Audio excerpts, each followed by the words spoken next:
El viento en la cima del cerro de la Silla era frío. Un cuchillo helado que cortaba a través de mi suéter a pesar del sol brillante de Monterrey. Llevaba el aroma de la tierra seca y de los pinos lejanos, un perfume de libertad y de altura. Leandro me rodeaba con su brazo. Su calor era un ancla en la inmensidad del paisaje que se extendía bajo nosotros. La ciudad entera parecía una maqueta intrincada, un tapiz de grises y verdes salpicado por el brillo ocasional de un cristal.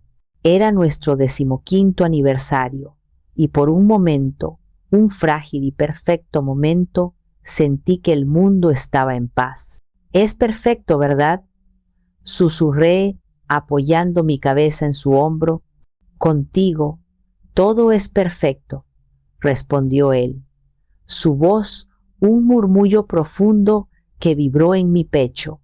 «Sonrían, tortolitos. Quiero capturar este momento para siempre». La voz de mi hermana Renata rompió la quietud. Era un tono agudo y falsamente alegre que siempre lograba ponerme los nervios de punta.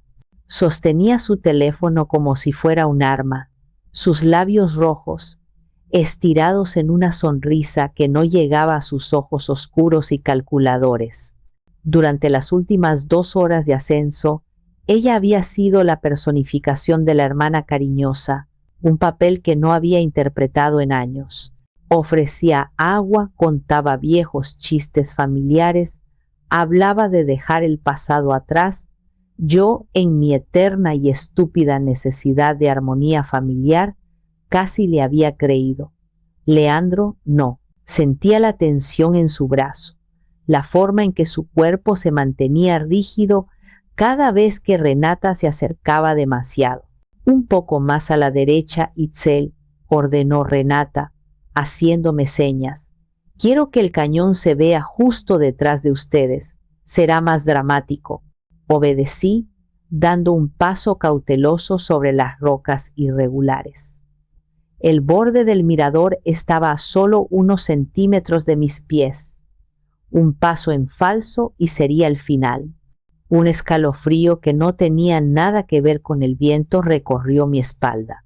Leandro apretó mi mano con fuerza. «Creo que aquí está bien, Renata. La vista es buena desde cualquier punto», dijo él.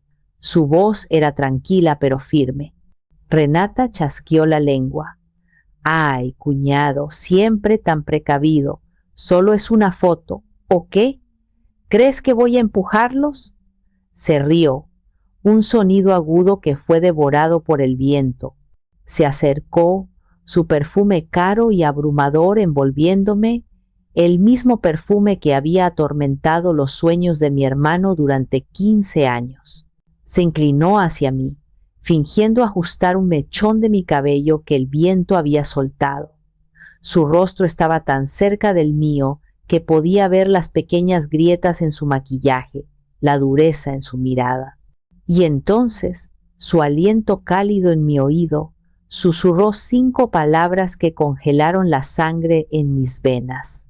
5 palabras que destrozaron 15 años de paz fingida y revelaron la monstruosa verdad que siempre había sabido que existía. «Ojalá te mueras, hermanita».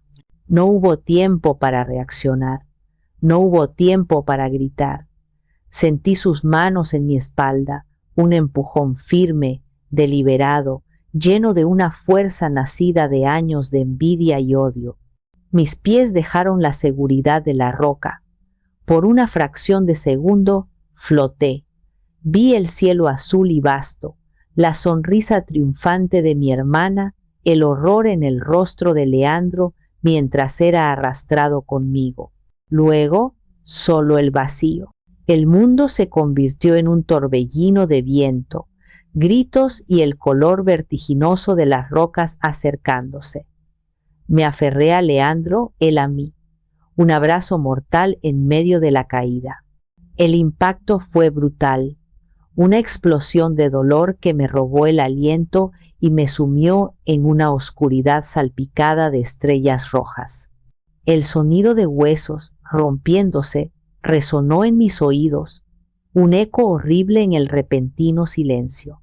El dolor era una marea ardiente que amenazaba con ahogarme. El sabor metálico de la sangre llenaba mi boca. A través de la neblina de la agonía, escuché el crujido de pasos sobre las rocas sueltas, acercándose. El sonido se detuvo. Pude sentir su presencia sobre nosotros, su sombra bloqueando el sol. Esperé el golpe final, la roca que terminaría con mi sufrimiento, pero no llegó. En cambio, escuché el sonido de sus pasos alejándose, el eco de su risa cruel mezclándose con el silbido del viento. Se iba, nos dejaba allí para morir. La oscuridad comenzó a reclamarme de nuevo, pero entonces una voz rota y apenas audible me ancló a la realidad. Era Leandro, su aliento un roce doloroso contra mi mejilla. Itzel, no te muevas. Su voz era un hilo de araña, casi imperceptible. Cree que estamos muertos. El teléfono está grabando. La mañana había comenzado con una mentira.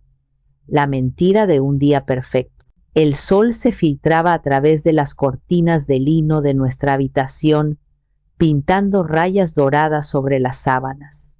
El aroma del café recién hecho, que Leandro siempre preparaba, flotaba desde la cocina. Era nuestro pequeño ritual, una sinfonía silenciosa de amor y rutina que habíamos compuesto a lo largo de 15 años. Me entregó una taza, sus ojos sonriendo sobre el borde de la cerámica. Feliz aniversario, mi amor, dijo. 15 años. ¿Puedes creer que me has aguantado tanto tiempo? Son los 15 años más rápidos de mi vida, respondí. Y era verdad. Con Leandro, el tiempo tenía una cualidad elástica, expandiéndose en momentos de pura felicidad y contrayéndose para hacer que los años parecieran semanas. Nuestro plan era sencillo: un desayuno tranquilo, una visita a la galería de arte que ambos amábamos y una cena en el pequeño restaurante italiano donde tuvimos nuestra primera cita. Un día para nosotros, lejos del ruido del mundo, lejos del ruido de mi familia. El teléfono sonó justo cuando estábamos terminando el desayuno. Su timbre estridente era una intrusión en nuestra burbuja de paz. Era Renata. No había hablado con ella en más de un mes, no desde la última vez que me llamó para pedirme dinero prestado con una urgencia que rayaba en la histeria. «Hermanita, feliz aniversario», exclamó, su voz empalagosamente dulce. «¿Qué planes tienen los enamorados?». Antes de que pudiera responder con una evasiva educada, ella continuó: «Escucha, he preparado una sorpresa para ustedes, algo especial, una caminata por el Cerro de la Silla. Llegaremos al mirador justo al atardecer. Será romántico, una forma de celebrar y, ya sabes, de volver a conectar. Como en los viejos tiempos». Un nudo se formó en mi estómago. Renata nunca hacía nada sin una razón oculta. Sus gestos de generosidad eran siempre el preludio de una petición, una manipulación o un acto de sabotaje. ¿Una caminata, Renata? No sé, teníamos otros planes. Aunque sea, decía. Leandro, que había escuchado mi lado de la conversación, sacudió la cabeza con vehemencia, susurrando un no silencioso. «Oh, vamos, Itzel, no seas aburrida», suplicó, su tono cambiando a uno de niña herida. «He estado planeando esto toda la semana. Es mi regalo para ustedes. Por favor, papá y mamá estarían tan felices de vernos juntas de nuevo». La mención de mis padres era un golpe bajo, y ella lo sabía. Sabía que mi debilidad era el deseo de una familia unida, una fantasía que había perseguido toda mi vida, a pesar de la abrumadora evidencia de que nunca sería una realidad. Déjame hablar con Leandro. Te llamo en un rato, dije, colgando antes de que pudiera protestar más. Ni se te ocurra, dijo Leandro en cuanto colgué. ¿Sabes cómo es ella? Volver a conectar significa que necesita algo, probablemente dinero para su próximo bolso de diseñador. Lo sé, suspiré, frotándome las sienes, pero sonaba tan insistente. Quizás esta vez sea diferente. ¿Cuándo ha sido diferente, Itzel?, preguntó él, su voz teñida de una frustración que yo conocía bien. La frustración de un hombre que veía claramente la toxicidad que yo, por lazos de sangre, a menudo intentaba ignorar. Justo en ese momento, mi teléfono volvió a sonar. Era mi madre, Amalia. Por supuesto. Renata siempre desplegaba su arma secreta. «Hija, qué alegría», comenzó mi madre, su voz suave como el terciopelo. «Tu hermana me acaba de contar de la maravillosa sorpresa que les ha preparado. ¡Qué detalle tan hermoso! Me llena el corazón saber que mis dos niñas finalmente están haciendo las paces. Mamá, no es que estuviéramos peleadas, es solo que intenté explicar». «Ay, mija, no busques excusas», me interrumpió suavemente. «Renata se está esforzando mucho.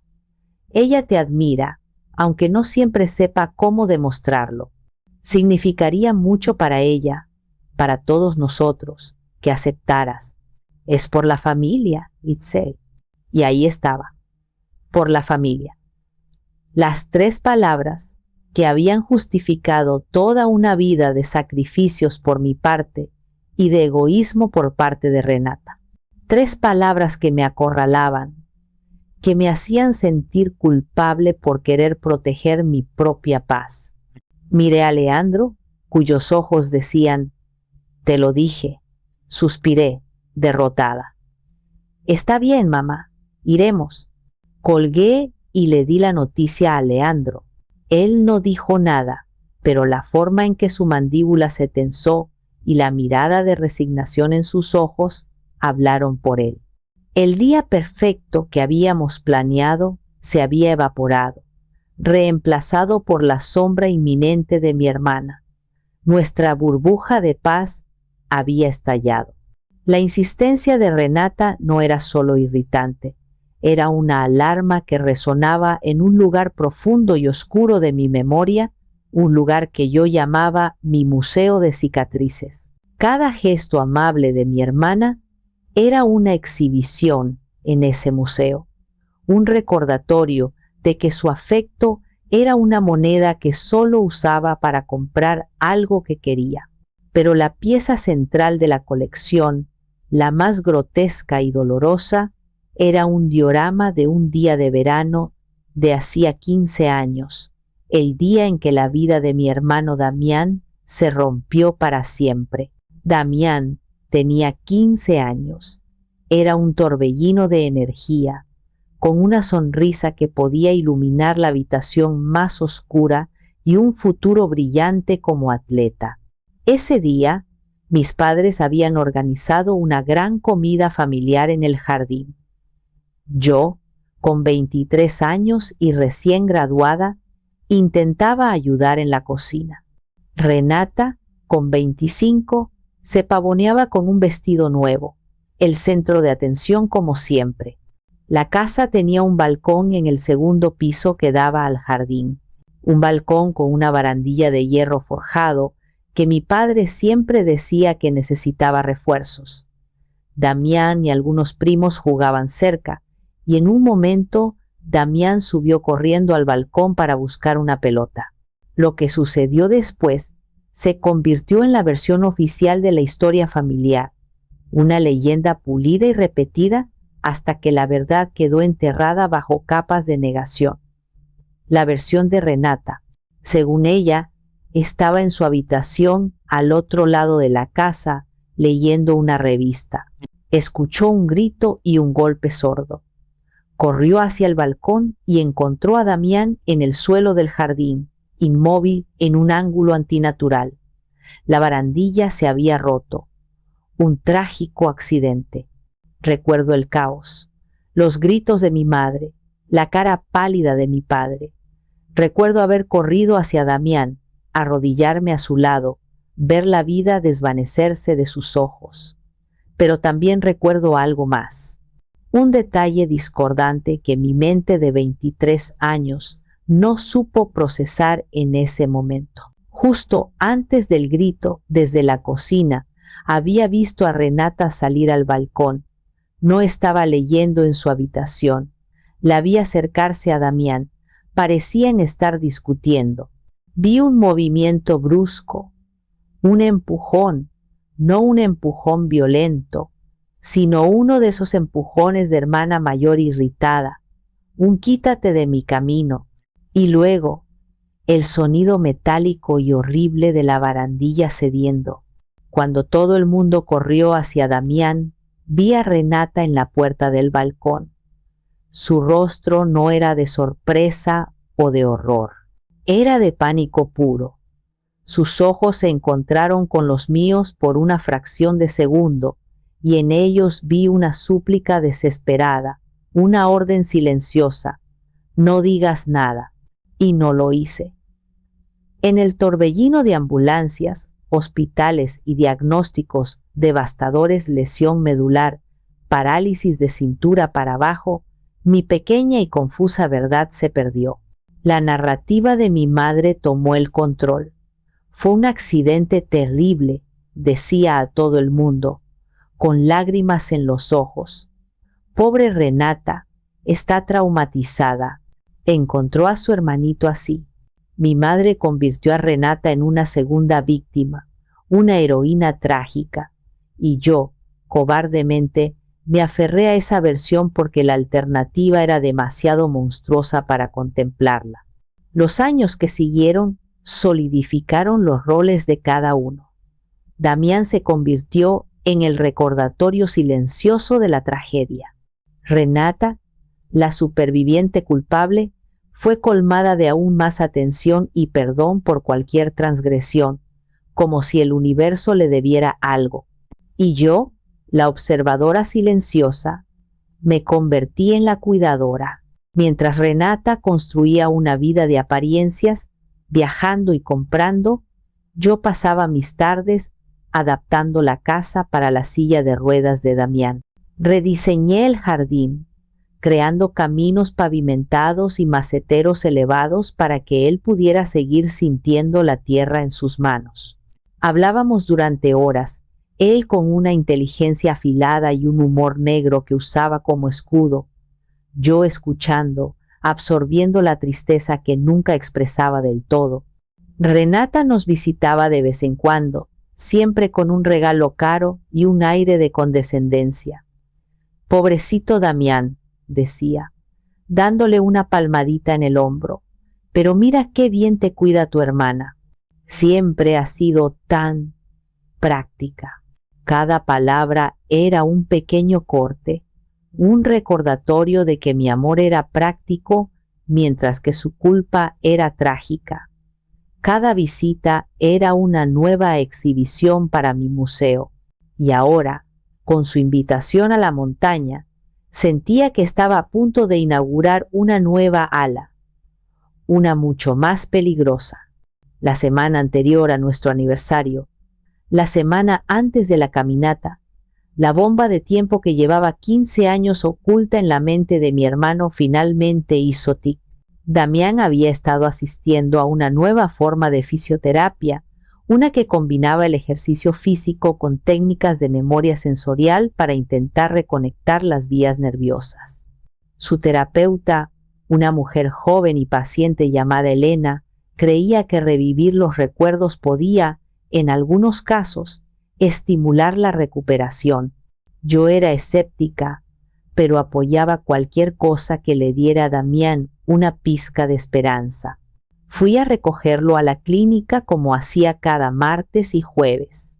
Normalmente lo encontraba agotado, pero con una sonrisa irónica, listo para contarme alguna anécdota sobre los otros pacientes. Pero ese día estaba diferente. Estaba pálido, sus nudillos blancos por la fuerza con que se aferraba a los reposabrazos de su silla. Sus ojos, normalmente tan lúcidos, estaban perdidos en la distancia. «Damián, ¿estás bien?», pregunté, arrodillándome a su lado. Él parpadeó como si saliera de un trance. Me miró, y vi algo en sus ojos que no había visto desde el día del accidente: miedo. «Itzel», dijo. Su voz era un susurro ronco. Hoy hemos trabajado con olores». Elena, la terapeuta, se acercó con una mirada de preocupación.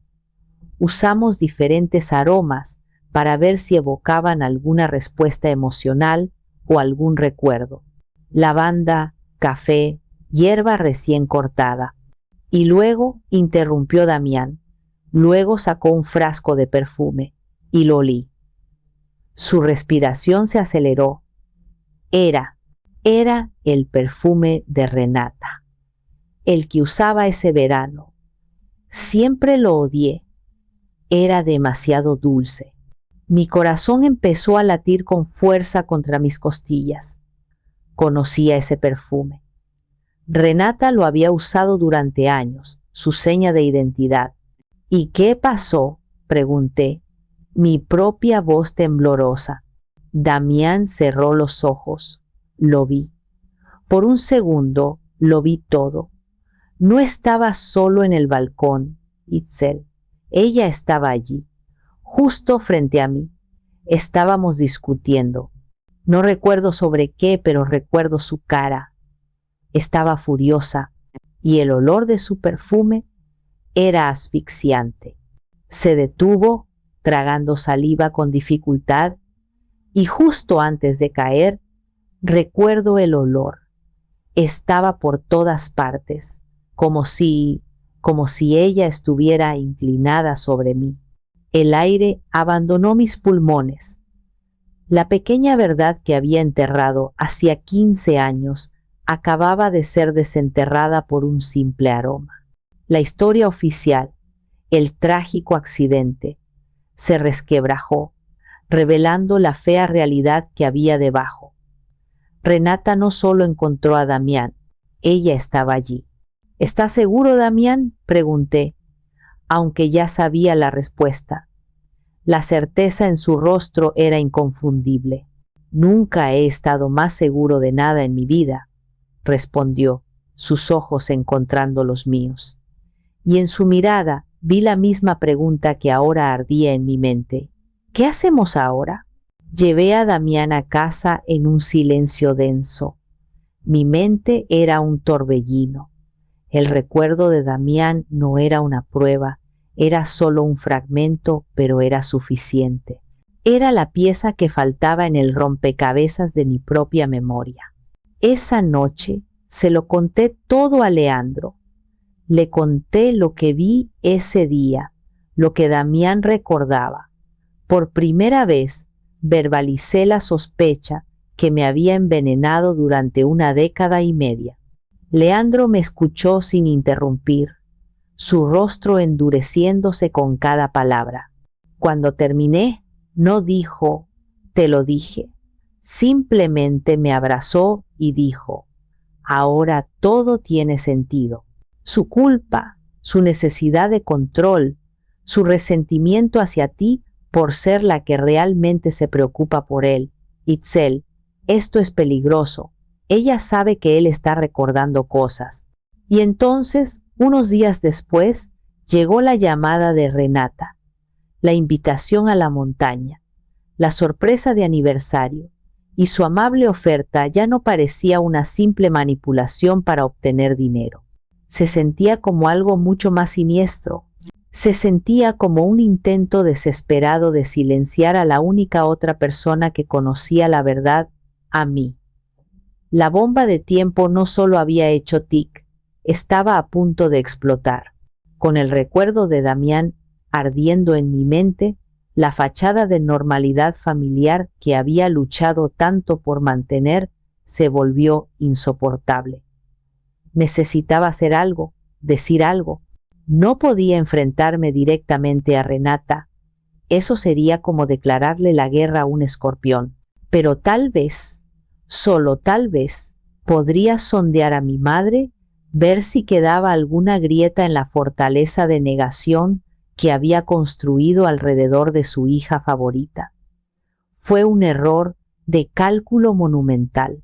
Llamé a mi madre al día siguiente, con el pretexto de confirmar la hora de la caminata. Mi corazón martillaba mientras buscaba las palabras adecuadas. «Mamá, ¿puedo preguntarte algo?», comencé, tratando de que mi voz sonara casual. «¿Recuerdas el perfume que Renata usaba cuando éramos más jóvenes? Ese tan fuerte y dulce». Hubo un silencio al otro lado de la línea. Un silencio que duró un segundo de más. «Sí, claro que lo recuerdo», dijo finalmente, su tono repentinamente cauteloso. «¿Por qué?». «Es que Damián lo olió el otro día en su terapia», expliqué, las palabras saliendo en un torrente, «y le trajo un recuerdo muy vívido. Dijo que Renata estaba en el balcón con él justo antes del accidente». El silencio que siguió fue tan pesado que sentí que podía aplastarme a través del teléfono. Cuando mi madre finalmente habló, su voz suave y aterciopelada había sido reemplazada por un filo de acero. «Itzel, ¿qué estás tratando de insinuar?». «No estoy insinuando nada, mamá. Solo te estoy diciendo lo que Damián recordó», respondí, mi propia voz subiendo en defensa. «No, estás haciendo exactamente lo que siempre has hecho. Tratar de poner a todos en contra de tu hermana», replicó, su voz ahora goteando veneno. «No puedes soportar verla feliz, ¿verdad? No puedes soportar que intente hacer algo bueno por ti y tu esposo. Así que tienes que sacar a relucir el peor día de nuestras vidas para arruinarlo». Me quedé sin aliento, como si me hubieran golpeado. «Eso no es cierto. Se trata de Damián. Se trata de la verdad». «¿La verdad?», se rió mi madre, una risa sin alegría. «La verdad es que tu hermana ha vivido con el trauma de encontrar a su hermano casi muerto durante 15 años. La verdad es que tú te has regodeado en tu papel de santa cuidadora, juzgándonos a todos desde tu pedestal moral. La verdad, Itzel, es que siempre has estado celosa de ella». Cada palabra era una bofetada. Me acusaba de los mismos pecados que ella y Renata habían perfeccionado. Me estaba volviendo loca, haciéndome dudar de mi propia realidad, de mi propia motivación, y por un momento terrible, funcionó. Una oleada de vergüenza me recorrió, y si tenía razón, y si solo era una hermana amargada y celosa. Fue entonces, en medio de esa espiral de duda, que tuve una revelación tan clara y dolorosa como un trozo de vidrio en el ojo. Mi madre tenía razón. Yo estaba celosa, pero no del dinero de Renata, ni de su ropa, ni de su falsa popularidad. Estaba celosa de su libertad cruel, una libertad que le permitía herir a otros sin consecuencias, una libertad que había sido comprada y pagada por el silencio de todos los demás. «Mi silencio, deja a tu hermana en paz, Itzel», concluyó mi madre, su voz volviendo a ser falsamente dulce, como si estuviera reprendiendo a una niña pequeña. «Y no vuelvas a mencionar este supuesto recuerdo nunca más. No le hará ningún bien a Damián revivir esas cosas. Solo lo confundirá». Colgó, dejándome en un silencio que zumbaba con la injusticia. La puerta se había cerrado. No había ninguna grieta en la fortaleza. Era un búnker de hormigón. Y mi madre no era solo una guardiana. Era la arquitecta. Le conté a Leandro la conversación, mi voz quebrada por la rabia y la desesperación. Él me rodeó con sus brazos mientras yo temblaba. No dijo nada durante un largo rato. Simplemente me dejó sacar todo el veneno. Cuando finalmente me calmé, él se apartó y me miró directamente a los ojos. Su expresión era sombría, pero también llena de una determinación que nunca antes le había visto. Se acabó, Itzel, dijo, y supe que no se refería solo a la conversación con mi madre, se refería a todo, a los años de hacerme pequeña, de aceptar las migajas de afecto, de fingir que no veía la oscuridad que se escondía bajo la superficie de mi familia. Se había acabado, y la caminata del aniversario ya no era una obligación familiar.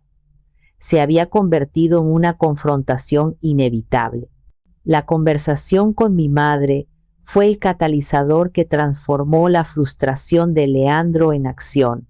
Durante años, él había sido mi ancla, el observador externo que validaba mis sentimientos y me recordaba que no estaba loca, pero también había respetado mis límites, mi renuencia a romper los lazos familiares por muy tóxicos que fueran. Esa noche vi en sus ojos que ese respeto por mis límites había sido reemplazado por un instinto protector feroz. No podemos seguir así, Itzel, dijo. Su voz era baja y seria mientras nos sentábamos en el sofá, la noche envolviendo nuestra casa. Esto ya no se trata de cenas familiares incómodas o de prestarle dinero que nunca te devuelve. Ella sabe que Damián está recordando. Tu madre lo sabe y están asustados.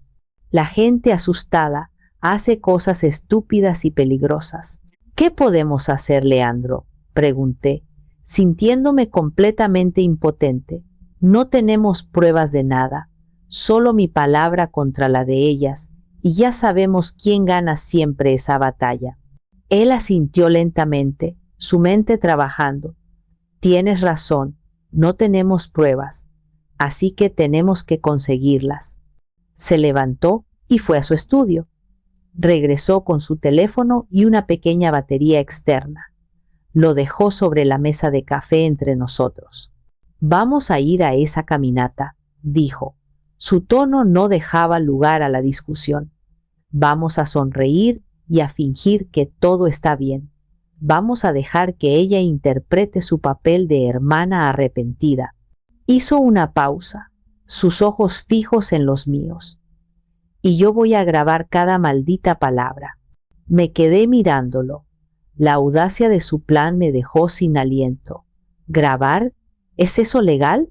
Me importa un bledo si es legal, replicó. Su voz era dura. Esto es para protegernos. Estoy harto de ver cómo te manipulan, cómo te hacen sentir culpable por respirar. Estoy harto de que finjan que Damián es solo un mueble roto en una esquina. Necesitamos un seguro, Itzel, una prueba de su veneno que no puedan negar o tergiversar, explicó el plan. Cargaría completamente el teléfono y la batería externa. Justo antes de encontrarnos con Renata, iniciaría una nota de voz, una grabación de audio continua. Colocaría el teléfono en el bolsillo interior de su chaqueta, con el micrófono apuntando hacia arriba. Lo pondré en esta funda resistente a los golpes, dijo, mostrándome una carcasa de goma gruesa que usaba para el trabajo. Mi cuerpo lo protegerá si algo pasa. Con la batería externa puede grabar durante horas. Capturará todo, las conversaciones en el coche, cada palabra en la montaña. La idea era aterradora y al mismo tiempo extrañamente liberadora. La perspectiva de tener una verdad objetiva, una que no pudiera ser deformada por las lágrimas de cocodrilo de mi hermana o el chantaje emocional de mi madre, era como un sorbo de agua en un desierto. Pero también había un miedo profundo. Y si se da cuenta, no lo hará, aseguró Leandro. Estará demasiado ocupada en su propia actuación. Además, ¿qué es lo peor que puede pasar? ¿Que se enfade? Ya hemos pasado ese punto, ¿no crees? Y entonces, Dijo las palabras que sellaron el trato, las palabras que me hicieron darme cuenta de que ya no había vuelta atrás. No dejaré que te hagan daño nunca más, Itzel, ni siquiera cuando tú misma se lo permites. Fue como si me viera a mí misma a través de sus ojos, la pacificadora, la que absorbía el veneno para que otros no tuvieran que probarlo. Y me di cuenta de que mi deseo de paz no había traído la paz, solo había permitido que la guerra se librara en mi interior. Asentí, una oleada de resolución recorriéndome.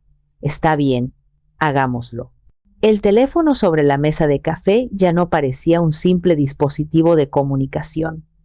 Se había convertido en un arma, nuestra única arma, y mientras nos preparábamos para nuestro aniversario, no nos estábamos preparando para una celebración, sino para una batalla por la verdad, por Damián y finalmente por mí misma. Renata nos recogió a la mañana siguiente, conduciendo una camioneta de lujo que claramente estaba por encima de sus posibilidades. Llevaba ropa de senderismo de marca, impecable, como si hubiera salido de una sesión de fotos para una revista de aventuras. Su sonrisa era deslumbrante, su energía maníaca. Era la imagen perfecta de una hermana emocionada, y me revolvió el estómago. «¡Listos para la aventura!», exclamó, su voz demasiado alta en la tranquila calle de nuestro barrio. El viaje en coche hacia las afueras de Monterrey fue una clase magistral de tensión. Leandro se sentó en el asiento del copiloto, estoico y silencioso, su mano descansando casualmente sobre su pecho, donde el teléfono estaba grabando en secreto. Yo estaba en el asiento trasero, atrapada entre la ventanilla y el torrente de palabras de Renata. Habló sin parar, llenando cada segundo de silencio con anécdotas triviales, con planes grandiosos y sobre todo con un tema recurrente que me heló la sangre, el pasado. ¿Recuerdan cuando éramos niños e íbamos de excursión con papá?, preguntó, mirándome por el espejo retrovisor. Tú siempre te quejabas del cansancio y yo tenía que casi arrastrarte hasta la cima. Siempre he sido la fuerte, ¿verdad? Supongo que sí, respondí. Mi voz era un murmullo. Es importante dejar atrás las viejas rencillas, ¿no creen?, continuó, su tono volviéndose serio y filosófico. La vida es demasiado corta para guardar rencor. La familia es lo único que tenemos al final del día. Hay que perdonar y olvidar. Cada palabra era una pequeña daga, envuelta en algodón de azúcar. Estaba construyendo su coartada, sentando las bases de la historia que contaría después. La hermana que intentó reconciliarse, la que organizó un día perfecto que terminó en una tragedia imprevisible. Leandro intervino, su voz era neutra pero con un matiz cortante. ¿Y qué hay que perdonar exactamente, Renata? Renata se rió, una risa un poco forzada. Oh, vamos, cuñado, sabes a qué me refiero. Pequeñas discusiones, malentendidos, cosas de hermanas. Nada importante. A veces las cosas no importantes son las que más pesan, replicó Leandro, sin apartar la vista de la carretera. La conversación murió después de eso. Renata puso la radio a todo volumen, llenando el coche con música pop animada que chocaba violentamente con la atmósfera opresiva. Cuando llegamos al inicio del sendero, el sol ya estaba alto. El aire era fresco y olía a pino. Era un día hermoso, un día que en otras circunstancias habría sido perfecto. Pero para mí, cada rayo de sol parecía falso, cada trino de pájaro una burla. Comenzamos a caminar. Renata iba delante marcando un ritmo rápido y enérgico, como si tuviera prisa por llegar a alguna parte. Leandro y yo la seguíamos, y yo podía sentir el peso del teléfono en su bolsillo como si fuera un ladrillo. El sendero se hacía cada vez más empinado, las rocas más sueltas. Mis pulmones empezaron a arder. Renata apenas parecía sin aliento. De vez en cuando se volvía para sonreírnos. ¿Todo bien por ahí atrás?, preguntaba, su voz llena de una falsa preocupación. Ya casi llegamos. La vista desde la cima es para morirse. La elección de sus palabras no pasó desapercibida para mí. Cada comentario, aparentemente inocente, se sentía cargado de un significado oculto y siniestro. Leandro me tomó de la mano, sus dedos entrelazándose con los míos en un gesto de apoyo silencioso. Su mano estaba firme y cálida, un recordatorio de que no estaba sola en esto. Mientras ascendíamos, el sendero se estrechaba. A nuestra derecha, una caída casi vertical se abría hacia un cañón rocoso. A nuestra izquierda, la pared de la montaña. No había dónde ir, solo hacia adelante, hacia el destino que Renata había elegido para nosotros. El miedo, que había sido un nudo en mi estómago, comenzó a extenderse por mis venas. Un veneno frío que hacía que cada paso fuera más pesado que el anterior. Estábamos caminando directamente hacia la trampa, y la única pregunta que quedaba era cómo y cuándo se cerraría sobre nosotros. Después de lo que pareció una eternidad, el sendero se abrió a una plataforma rocosa natural, el mirador.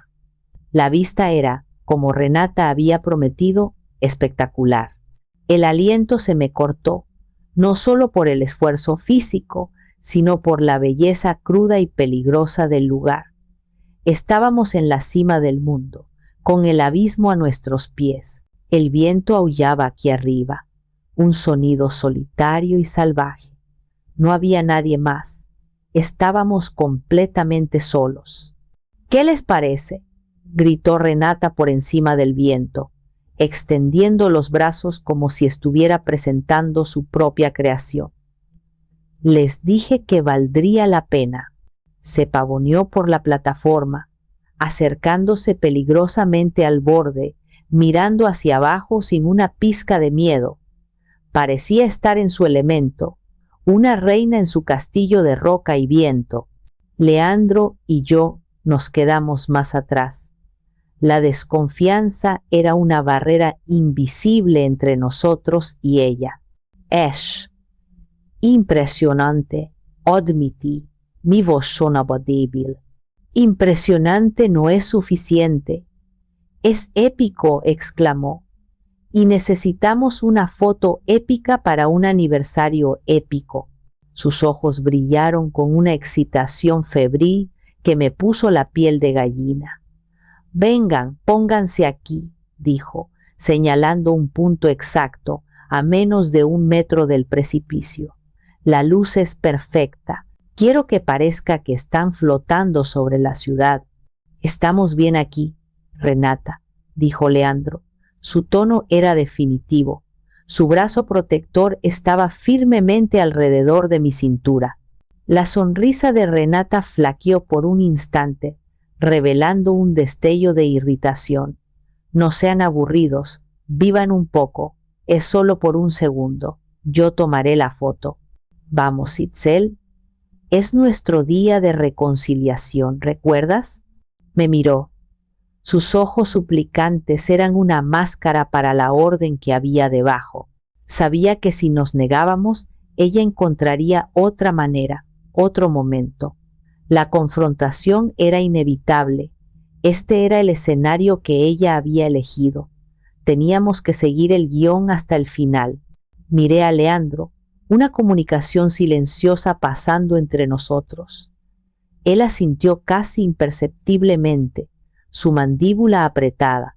Lentamente, como si camináramos hacia nuestra propia ejecución, nos movimos hacia el lugar que ella había designado. El viento tiraba de mi ropa, tratando de arrastrarme hacia el vacío. No me atrevía a mirar hacia abajo.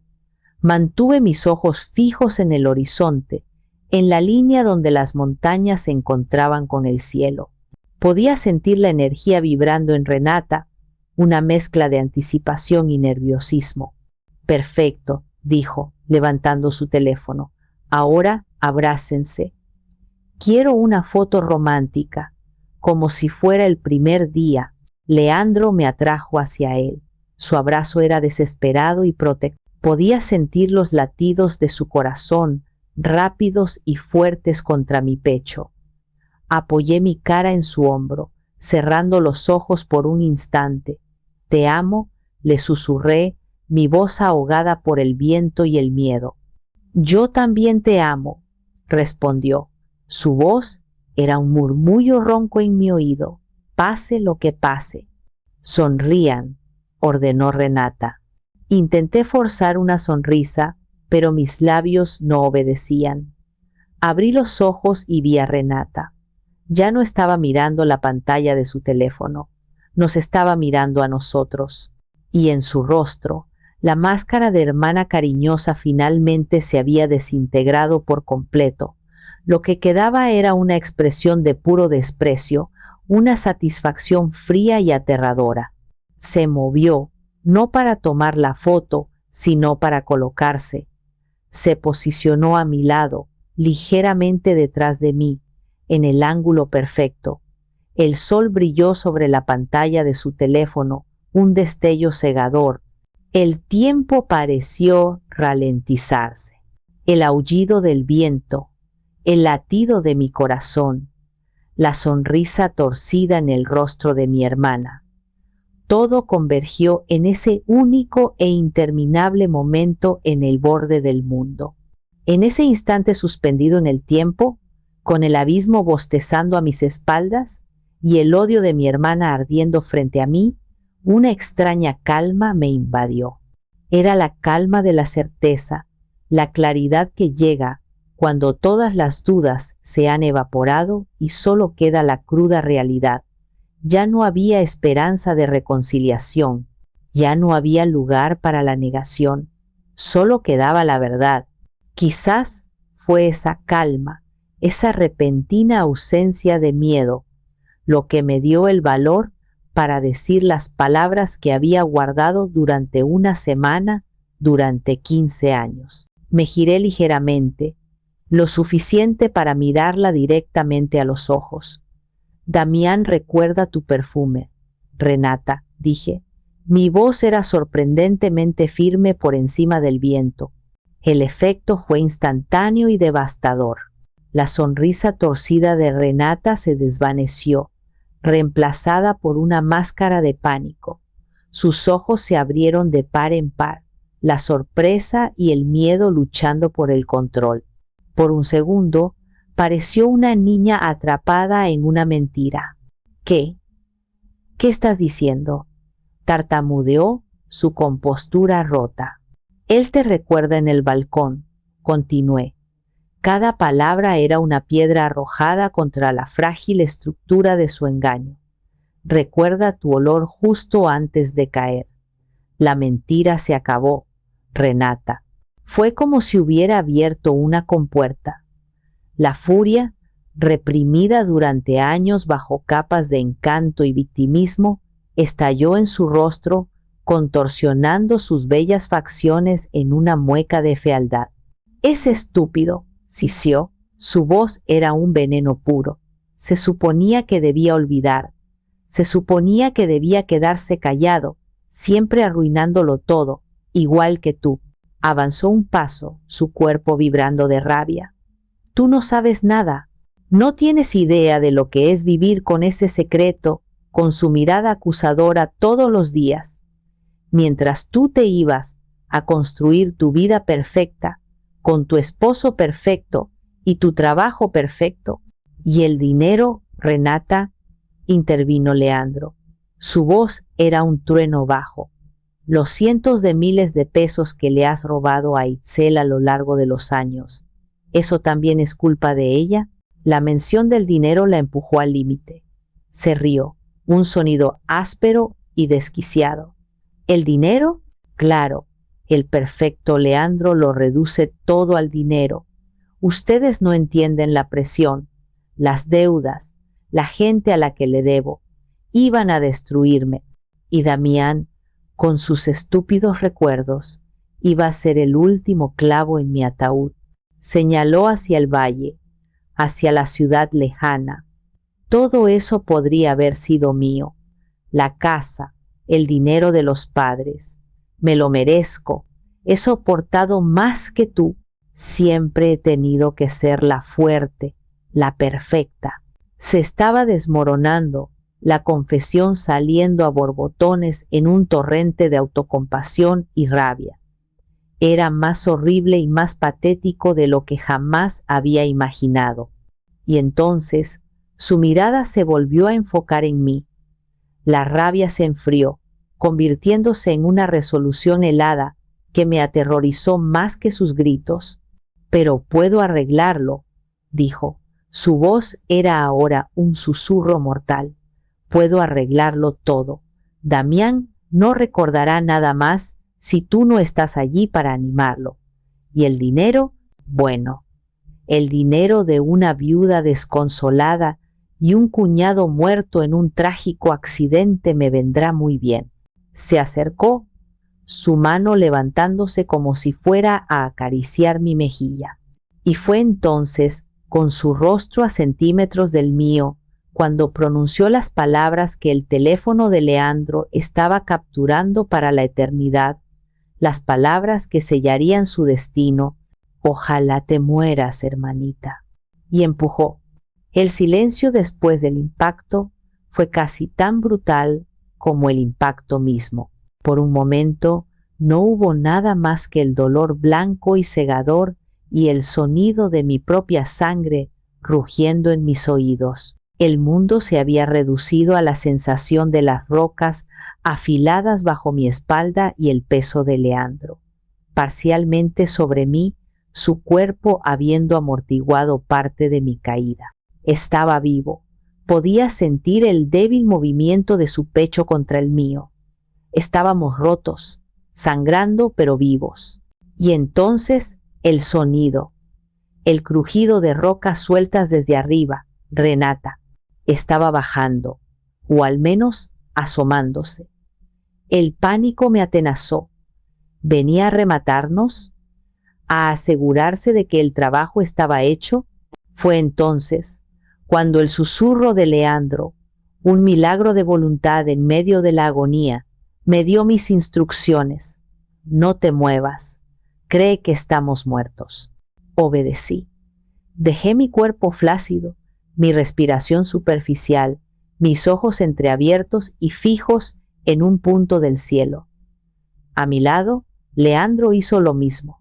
Nos convertimos en estatuas rotas, en las trágicas víctimas de un accidente de senderismo. Escuché sus pasos más cerca, una vacilación. Probablemente estaba a unos metros de distancia, en una cornisa superior, mirando hacia abajo. El silencio se alargó por lo que pareció una vida entera. Podía imaginarla, sus ojos recorriendo nuestros cuerpos inmóviles, buscando una señal de vida, una contracción, una respiración. Contuve el aliento hasta que mis pulmones ardieron. Finalmente, escuché un sonido, una exhalación, un suspiro que sonaba inquietantemente alivio, y luego el sonido de sus pasos alejándose, pero no se fue muy lejos. Escuché el sonido de su teléfono, los pitidos de los números al ser marcados. ¿A quién llamaría? ¿Al 911? ¿Para comenzar su actuación de hermana desconsolada? No. La voz que escuché a continuación, llevada por el viento en ráfagas intermitentes, no era para un operador de emergencias. Era familiar, y las palabras que pronunció me helaron hasta la médula, un frío que superó el shock y el dolor de mis heridas. «Mamá», dijo Renata. Su voz era un susurro urgente y tembloroso. Ya está hecho». Hubo una pausa. Podía imaginar a mi madre al otro lado de la línea, en su cocina impecable, sosteniendo el teléfono con su mano perfectamente cuidada. ¿Estás segura? La voz de mi madre llegó débilmente, pero la pregunta era clara. Sí, estoy segura, respondió Renata, su voz ganando confianza. Cayeron directamente. Están en las rocas de abajo, no se mueven. No hay forma de que hayan sobrevivido a eso. Silencio de nuevo. Luego, la voz de mi madre, ahora más firme, más fría, la voz de una generala dando órdenes. Bien, ahora escúchame con atención, Renata. Tienes que calmarte. Llora, grita, tienes que estar histérica. Cuando llames a emergencias, tienes que sonar completamente destrozada. ¿Entendido? Sí, mamá. La voz de Renata era la de una niña obediente. Fue un accidente, continuó mi madre. Su tono era como el hielo. Estabas tomando una foto. Itzel se resbaló y arrastró a Leandro con ella. Tú intentaste ayudarlos, pero fue demasiado rápido. Repítelo. Fue un accidente, repitió Renata. Su voz era un eco sin alma. Yo intenté ayudarlos. Perfecto. Nadie sospechará nada. Eres la víctima aquí también, ¿entiendes? La pobre hermana que lo vio todo. Ahora, espera 5 minutos. 5 minutos enteros. Luego llama. Y Renata, estoy orgullosa de ti. Las últimas palabras me golpearon con la fuerza de una segunda caída. Estoy orgullosa de ti. Mi madre, mi propia madre, no era solo una cómplice silenciosa, no era solo una habilitadora, era la autora intelectual, la que consolaba, la que instruía, la que aprobaba el asesinato de su propia hija y su yerno. La revelación fue tan devastadora que casi me ahogo. Toda mi vida había visto a mi madre como una mujer débil, cegada por su amor por Renata. Pero me había equivocado. No era debilidad, era una crueldad calculada. Había sacrificado a un hijo a la parálisis y ahora a otra a la muerte. Todo para proteger la frágil fachada de su hija perfecta. Escuché a Renata terminar la llamada. El silencio regresó, pero ahora era diferente. Estaba lleno de una nueva y monstruosa verdad. El teléfono en el bolsillo de Leandro, que yo había pensado que era para capturar el veneno de mi hermana, había capturado algo mucho peor, la podredumbre en el corazón de toda mi familia. Los 5 minutos que mi madre le ordenó a Renata que esperara fueron la tortura más larga de mi vida. Cada segundo se estiraba en una eternidad de dolor y silencio, mientras yacía inmóvil, escuchando el viento y el latido agónico de mi propio corazón. Me preguntaba qué estaría haciendo Renata allí arriba. ¿Estaría practicando sus gritos? ¿Desordenando su cabello para parecer más angustiada? ¿O simplemente estaría disfrutando de la vista, saboreando su victoria? La idea me llenó de una rabia tan pura y ardiente que por un momento eclipsó el dolor físico. La rabia me mantuvo consciente. La rabia me impidió rendirme a la oscuridad que tiraba de los bordes de mi visión. Y entonces comenzó el espectáculo. Primero, un grito, un alarido agudo, desgarrador, perfectamente calibrado para sonar como si viniera de un alma rota. ¡Nu! Fue seguido por una serie de sollozos y gemidos que el eco del cañón amplificó, convirtiéndolos en un coro fantasmal de dolor. Era una actuación digna de un Oscar. Si yo no supiera la verdad, si fuera un excursionista casual que pasara por allí, mi corazón se habría roto por la pobre mujer que lloraba a sus seres queridos. Luego, escuché los sonidos de su llamada al 911. Su voz, ahora quebrada y casi ininteligible por la histeria, relató la historia que mi madre le había dictado. Ayuda, por favor, ayuda. sollozó al teléfono. Mi hermana, mi cuñado, se cayeron. Estábamos en el mirador, tomando una foto, y ella se resbaló. Hizo una pausa, dejando escapar un gemido ahogado. Traté de agarrarla, lo juro, traté de agarrarla, pero arrastró a su esposo con ella. ¡Oh, Dios mío! Están ahí abajo. No se mueven. Tienen que darse prisa. Era impecable. Cada palabra, cada pausa, cada temblor en su voz estaba diseñado para generar simpatía y disipar cualquier sospecha. Se pintó a sí misma como la trágica superviviente, una imagen que los medios de comunicación sin duda devorarían. Mientras la escuchaba, una certeza fría se apoderó de mí. Si Leandro y yo moríamos aquí, esta sería la verdad. Esta actuación sería la historia oficial. Renata heredaría todo, no como una asesina codiciosa, sino como la única hija que quedaba, una pobre huérfana que había perdido a su hermana en un terrible accidente. Damián quedaría a su merced. Nadie sabría nunca lo que realmente sucedió en la cima de esa montaña. Pero el teléfono de Leandro lo sabía. El teléfono, presionado contra mi costado, era un pequeño cuadrado de calor en medio del frío de la roca y el shock. Era un testigo silencioso, un arca que contenía la verdad.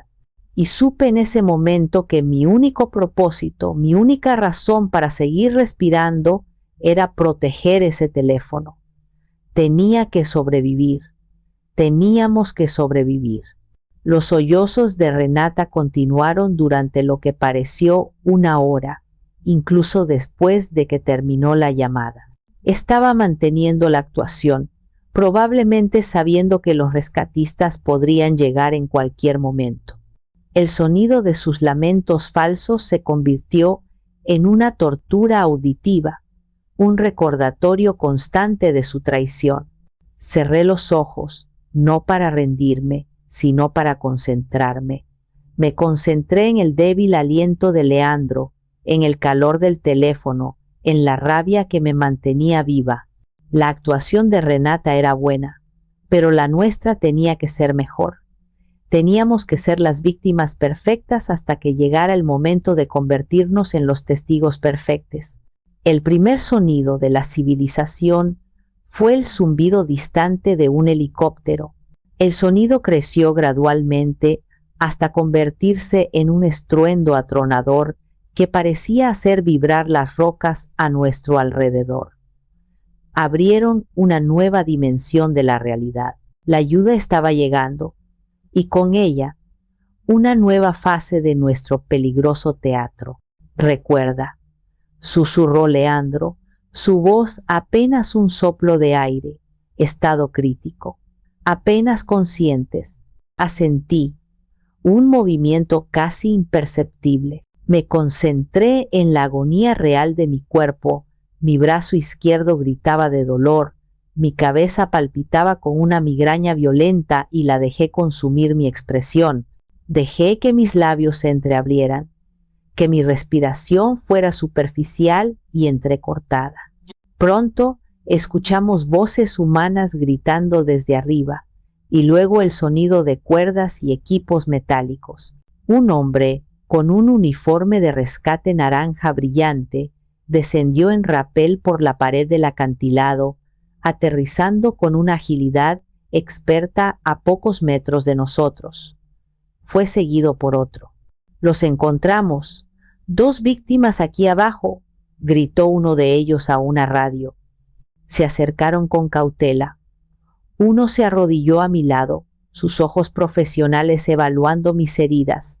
Sentí sus dedos en mi cuello, buscando el pulso.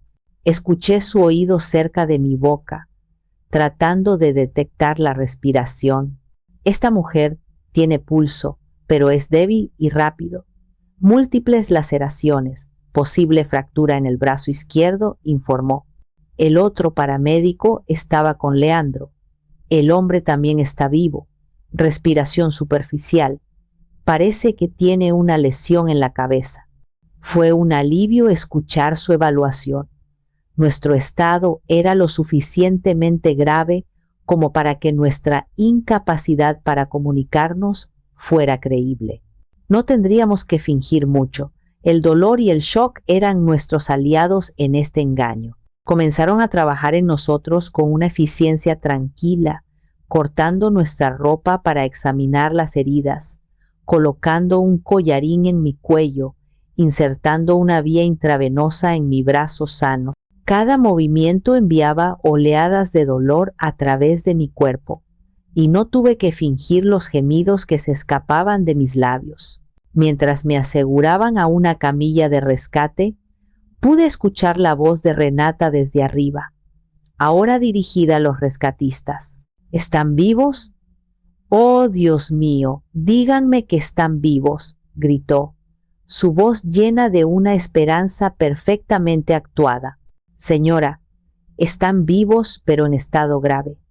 Los estamos estabilizando para el transporte, respondió una voz por la radio. Es un milagro, sollozó Renata. Un verdadero milagro. Si supiera, pensé con una amargura que me quemaba la garganta. El verdadero milagro era el pequeño dispositivo de grabación escondido en la chaqueta de mi esposo. La ascensión fue una experiencia borrosa y dolorosa. Asegurada a la camilla, fui izada lentamente por la pared del acantilado. El mundo giraba a mi alrededor, la roca, el cielo, el helicóptero que se cernía sobre nosotros como un insecto gigante. Cuando llegamos a la cima, vi a Renata. Se arrojó hacia mi camilla, sus manos tratando de alcanzarme, sus ojos inundados de lágrimas de cocodrilo. Itzel, hermanita, lo siento mucho, todo es mi culpa. Un rescatista la detuvo suavemente. Señora, por favor, necesitamos espacio. Tenemos que llevarla al helicóptero de inmediato. Su confesión pública de culpa era una jugada brillante. Ahora, si sobrevivíamos y la acusábamos, ella podría decir, por supuesto que dije que era mi culpa. Me sentía responsable. Yo los invité, estaba cubriendo todas sus bases. Mientras me subían al helicóptero, mi mirada se encontró con la suya por un segundo. Y detrás de las lágrimas, detrás de la angustia actuada, vi un destello de algo más, pánico. Pánico puro y sin adulterar. El milagro de nuestra supervivencia no era un alivio para ella, era su peor pesadilla. El viaje en helicóptero fue una sinfonía de ruido y dolor. El estruendo de las hélices, los pitidos de los monitores médicos y la voz tranquila de un paramédico que me decía que aguantara. Leandro estaba en otra camilla a mi lado, tan pálido como la muerte, pero podía ver el leve subir y bajar de su pecho. Estábamos juntos, estábamos vivos. Aterrizamos en el helipuerto del hospital universitario en un torbellino de actividad. Médicos y enfermeras nos esperaban, sus rostros serios y concentrados. Nos separaron, llevándonos a diferentes cubículos en la sala de emergencias. El caos era abrumador. Voces gritando jerga médica, el olor a antiséptico, la luz fría y brillante del hospital, mientras un equipo de médicos trabajaba en mí, cortando mi ropa restante, limpiando mis heridas, me concentré en el plan. Tenía que encontrar el momento adecuado. Fractura de cúbito y radio en el brazo izquierdo. Posible conmoción cerebral. Múltiples contusiones, escuché decir a un médico. Me permití gemir, mantener mis ojos cerrados, reaccionar al dolor de una manera que pareciera real. Una enfermera amable me tomó la mano. Tranquila, señora, está a salvo. Ya la estamos atendiendo. A salvo. La ironía casi me hizo reír. Después de lo que pareció una hora de pruebas y procedimientos, el ritmo frenético comenzó a disminuir. Me dejaron en un cubículo, conectada a monitores y con el brazo enyesado. Fue entonces cuando escuché las voces que había estado temiendo. Renata y mi madre, Amalia, habían llegado al hospital, listas para continuar con su actuación. Las escuché en el pasillo, hablando con un médico, sus voces llenas de una angustia ensayada. Y entonces entraron en mi cubículo. ¿Podemos verla un minuto?», preguntó Renata, su voz temblorosa. Sentí su presencia a mi lado. El olor de su perfume llenó el aire, y tuve que luchar contra las náuseas. Su mano, la misma mano que me había empujado al vacío, tocó mi frente. Fue un contacto frío y repulsivo. «Ay, hermanita», susurró, «aguanta por favor, no me dejes, te necesito». Mi madre se paró al otro lado de la cama. «Mi niña, mi pobre niña, todo va a estar bien». Estaban interpretando sus papeles para cualquiera que pudiera estar escuchando. Pero entonces, la enfermera que me había estado atendiendo regresó a la habitación para revisar mis vías. Renata y mi madre bajaron la voz, asumiendo que un susurro les daría privacidad. Fue entonces cuando Renata se inclinó, su boca cerca de mi oído, y pronunció las palabras que confirmaron que no había arrepentimiento, solo crueldad. «Espero que hayas aprendido la lección, Itzel», siseó. Su aliento era un veneno. «Nunca debiste haber hecho tantas preguntas. Algunas verdades es mejor dejarlas enterradas». Pero la enfermera, que estaba ajustando el goteo intravenoso, se detuvo. Su cuerpo se puso rígido. ¿Lo había oído? Vi a través de mis párpados entrecerrados cómo sus ojos se abrían con sorpresa y horror. Ese era mi momento. Cuando mi madre y Renata finalmente se fueron, la enfermera, una joven cuyo gafete decía Sofía, se acercó a mi cama.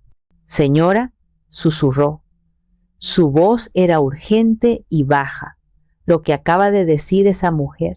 Si usted está en peligro, tiene que hacérmelo saber». Reuní todas mis fuerzas y moví el dedo índice de mi mano sana. Un movimiento minúsculo, casi imperceptible. Los ojos de Sofía se abrieron de par en par. «Dios mío, ¿puede oírme?». Moví el dedo de nuevo. «Escuche», dijo ella, inclinándose más cerca. «Voy a fingir que reviso sus monitores. Si esas mujeres le hicieron esto, mueva el dedo 3 veces». Moví mi dedo 3 veces. Un jadeo ahogado escapó de sus labios. Se enderezó, su rostro era una máscara de profesionalismo, pero sus ojos brillaban con determinación. «No se mueva, no diga nada. Voy a buscar al médico jefe y a seguridad. Usted no está sola». Salió de la habitación y yo me quedé allí, mi corazón latiendo con una mezcla de terror y esperanza. Había funcionado.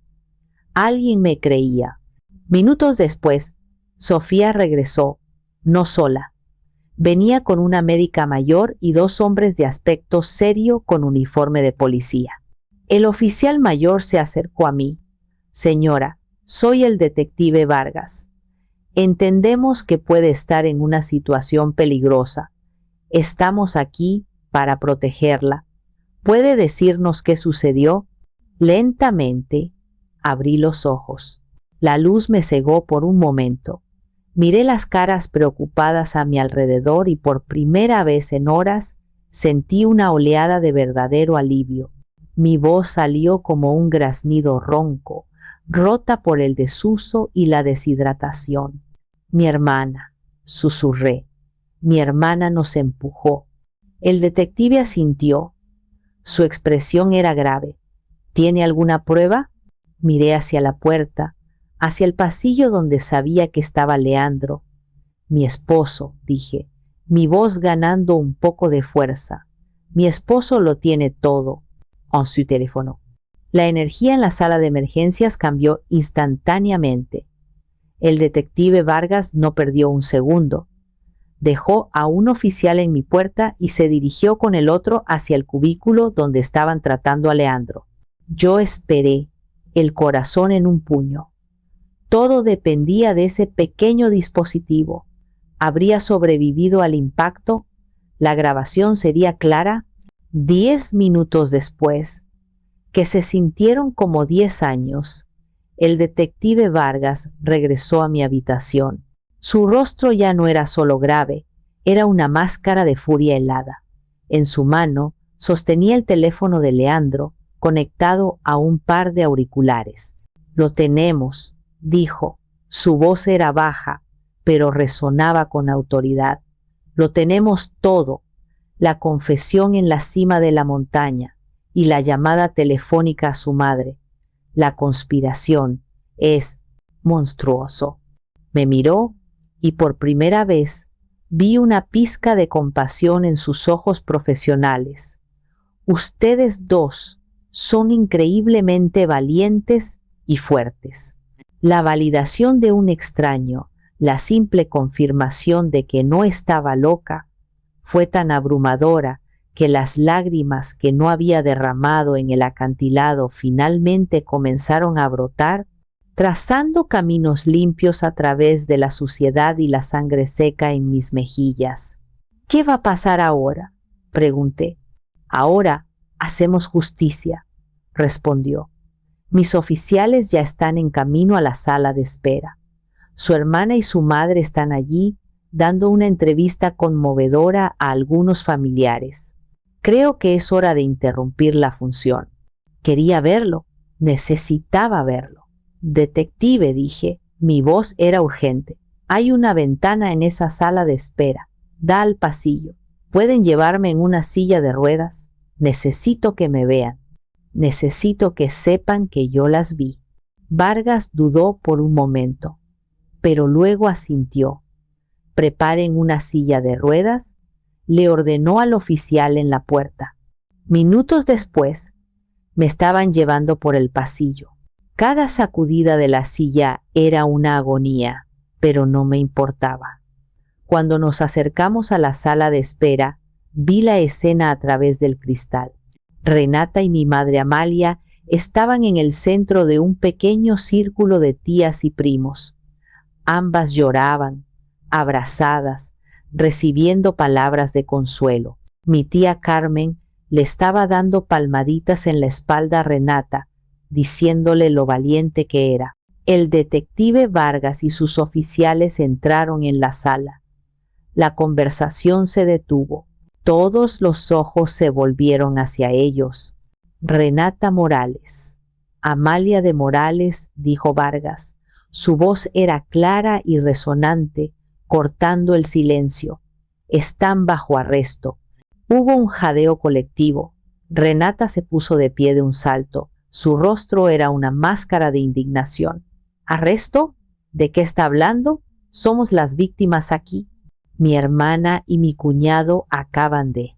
«Su hermana y su cuñado están vivos», la interrumpió Vargas fríamente. «Y nos han contado una historia muy diferente». Fue entonces cuando Renata me vio. A través del cristal, sus ojos se encontraron con los míos. El color desapareció de su rostro. La incredulidad, el shock, el horror puro y sin diluir. La actuación se evaporó. Todo lo que quedó fue la cara de una asesina atrapada. Mi madre siguió su mirada y también me vio. Dejó escapar un pequeño grito ahogado y se tambaleó hacia atrás, como si hubiera visto un fantasma. «Pero eso no es todo», continuó el detective Vargas, sacando el teléfono de Leandro. «Creemos que el resto de la familia merece escuchar la verdad, directamente de la fuente». Y ante la mirada atónita de mis tías, tíos y primos, presionó el altavoz. El audio era sorprendentemente claro. Primero, mi voz y la de Renata en la cima de la montaña. La confrontación, la confesión de ella sobre Damián. Luego, el grito. Y después, la parte más condenatoria. la llamada telefónica. La voz de Renata, temblorosa. Mamá, ya está hecho. La voz de mi madre, fría y calculadora. Bien, ahora escúchame. Tienes que estar histérica. Fue un accidente. Estoy orgullosa de ti. El silencio en la sala de espera fue absoluto, roto solo por el sonido de la grabación. Vi a mi tía Carmen dar un paso atrás de Renata, como si de repente se diera cuenta de que había estado consolando a una serpiente. Vi las caras de mis familiares contorsionarse con horror y disgusto. El mundo cuidadosamente construido de mi madre y mi hermana, un mundo de apariencias y mentiras, se derrumbó a su alrededor en el lapso de 60 segundos, en una sala de espera de hospital, transmitido por el teléfono de un hombre al que habían dejado por muerto. Fue un final más brutal y más público de lo que jamás hubiera podido imaginar. En el momento en que la grabación terminó, el silencio se rompió, pero no fue con explicaciones o negaciones. Fue con el sonido primario del pánico. Renata fue la primera en quebrarse. Dejó escapar un grito agudo, un sonido animal de furia y desesperación. ¡Miente! Todo es un montaje. Itzel siempre me ha odiado. Ella me empujó a hacer esto. Se lanzó hacia el detective Vargas, tratando de arrebatarle el teléfono, pero dos oficiales la interceptaron rápidamente, sujetando sus brazos detrás de su espalda. Mientras le ponían las esposas, su rabia se centró en la persona que la había guiado, su cómplice. «Fue tu idea», le gritó a nuestra madre. Su rostro estaba rojo y surcado de lágrimas reales esta vez. «Tú dijiste que era la única manera. Tú planeaste todo». Mi madre Amalia no dijo nada. Se quedó allí, pálida como un fantasma, su boca abierta en un grito silencioso. Su máscara de matriarca digna se había hecho añicos, revelando a la mujer débil y aterrada que había debajo. Se tambaleó y se habría derrumbado si un oficial no la hubiera sujetado. La esposaron en silencio, sus ojos fijos en mí a través del cristal, llenos de una mezcla de odio y una extraña y retorcida súplica. Mi tía Carmen, que momentos antes la había estado consolando, la miraba con puro horror. «Amalia, ¿qué has hecho?», susurró, la pregunta flotando en el aire cargado de traición. Mientras se llevaban a mi madre y a mi hermana, el caos estalló. Mis familiares comenzaron a hablar todos a la vez. Sus voces eran una cacofonía de shock y acusaciones, pero yo ya no los escuchaba. Mi atención estaba fija en una figura que acababa de entrar en la sala de espera, empujado en su silla de ruedas por un amigo de confianza que Leandro y yo habíamos llamado Damián. Había llegado justo a tiempo para ver el final. Su rostro estaba impasible, pero sus ojos ardían con una intensidad que nunca antes había visto. Observó cómo se llevaban a la hermana que le había robado las piernas y a la madre que le había robado la verdad. Los oficiales tuvieron que pasar junto a él para salir. Renata, al verlo, luchó contra sus captores. «Damián, por favor, diles que no es verdad. Sabes que yo nunca te haría daño. Fue un accidente. Diles». Damián no respondió. Simplemente la miró. No había ira en su mirada, ni siquiera odio, solo un vacío inmenso, una tristeza tan profunda que parecía absorber toda la luz de la habitación. Levantó una mano y señaló a mi madre, que estaba siendo escoltada detrás de Renata. «Ella siempre lo supo», dijo Damián, su primera y única declaración. Su voz era tranquila, pero cortó el ruido como un bisturí, y te dejó hacerlo, a los dos. Esa simple verdad pareció golpear a mi madre con más fuerza que cualquier grito. Dejó escapar un sollozo ahogado y su cabeza se hundió. Vi cómo se los llevaban. Dos mujeres que habían tejido una red de mentiras durante 15 años.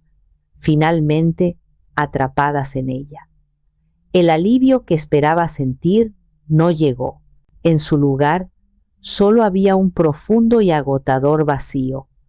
La batalla había terminado, la verdad había ganado, pero el campo de batalla era mi vida y las bajas eran mi propia familia.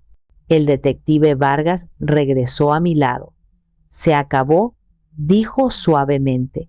Yo miré a Damián, que ahora me miraba a mí, y en sus ojos vi un reflejo de mi propio dolor, pero también algo más, una pregunta silenciosa. ¿Y ahora qué? No tenía la respuesta. Todo lo que sabía era que el mundo que conocíamos había desaparecido para siempre, y de sus cenizas tendríamos que construir algo nuevo. Los meses que siguieron fueron un borrón de procedimientos legales, testimonios y titulares de prensa. La historia de las hermanas del acantilado se convirtió en una comidilla local, una tragedia familiar convertida en espectáculo público. Durante el juicio, Renata y mi madre intentaron culparse mutuamente. Los abogados de Renata argumentaron que había actuado bajo la inmensa presión psicológica de una madre manipuladora. Los abogados de mi madre la pintaron como una mujer mayor y frágil, aterrorizada por su hija volátil y endeudada. Pero la grabación no mentía. La voz de mi madre, fría y calculadora, instruyendo a Renata sobre cómo fingir, fue la prueba que condenó a ambas. La grabación de la confesión de Renata en la cima de la montaña selló su destino. Fueron sentenciadas a décadas de prisión, una por intento de asesinato y conspiración, la otra solo por conspiración, pero ambas sentencias fueron lo suficientemente largas como para garantizar que pasarían el resto de sus vidas tras las rejas. La justicia se había hecho, pero no se sentía como una victoria, se sentía como un funeral. Leandro y yo vendimos nuestra casa en Monterrey. Había demasiados fantasmas en esa ciudad, demasiados recuerdos manchados. Con los procedimientos legales para convertirnos en los tutores de Damián en marcha, decidimos empezar de nuevo en otro lugar, un pequeño pueblo costero en Oaxaca, donde el sonido constante del océano prometía lavar las cicatrices. Compramos una casa de una sola planta con vistas al mar y un gran jardín salvaje. Mi primer proyecto, mi terapia. Mientras mis heridas físicas sanaban, el yeso de mi brazo fue reemplazado por una cicatriz plateada. La cojera de Leandro se convirtió en un recuerdo. Comencé a trabajar en el jardín. No estaba diseñando un paisaje para un cliente. Estaba construyendo un santuario, un lugar para nosotros. Arranqué las malas hierbas con una furia que no sabía que tenía, cada una un símbolo de las mentiras y los secretos que habían ahogado a mi familia. Diseñé caminos anchos y suaves para la silla de ruedas de Damián, bordeados de hierbas aromáticas para que pudiera tocarlas y olerlas al pasar. Construí un estanque con una pequeña cascada. El sonido del agua era un murmullo constante de vida y movimiento. Hoy, un año después de la caída, estoy sentada en el porche de esa casa. Leandro está a mi lado, su mano en la mía. Damián está en el jardín, en su nuevo taller de cerámica al aire libre que construimos para él, sus manos cubiertas de arcilla, moldeando algo nuevo y hermoso a partir de un simple trozo de tierra. A veces, todavía tiene pesadillas. Nosotros también, pero son menos frecuentes. El otro día recibí una carta de mi padre. Nunca fue acusado de nada. Su pecado fue la ceguera y la cobardía, no un crimen. En la carta me pedía perdón. Decía que no sabía, que no podía creerlo. No le respondí. Algunas brechas son demasiado profundas para ser cruzadas. Mi trabajo como arquitecta paisajista es crear orden y belleza a partir del caos de la naturaleza. Ahora me doy cuenta de que eso es lo que he estado haciendo con mi vida. De las ruinas de la familia en la que nací, estamos cultivando algo nuevo, algo más pequeño, más tranquilo, pero infinitamente más real. Destruir a mi familia fue la única manera de salvar a los que quedaban. Me pasé la vida cediendo para mantener una paz que nunca fue real. Ahora entiendo que la verdadera paz no es la ausencia de conflicto, sino la presencia de la verdad. Mi silencio ayudó a mi madre y a mi hermana a construir una prisión para mi hermano. Mis palabras finalmente lo liberaron a él y a mí. Y mientras veo a mis dos hombres, mi verdadero y único equipo, riendo bajo el sol de la tarde, me hago la pregunta que a veces todavía me mantiene despierta por la noche. Dicen que la sangre es más espesa que el agua. Pero, ¿qué haces cuando esa sangre es veneno? ¿Hice lo correcto? Gracias por escuchar mi historia. Si te ha gustado, haz clic en el próximo video que aparece en la pantalla. Y si aún no te has suscrito, considera hacerlo para no perderte más historias de traición y justicia como esta.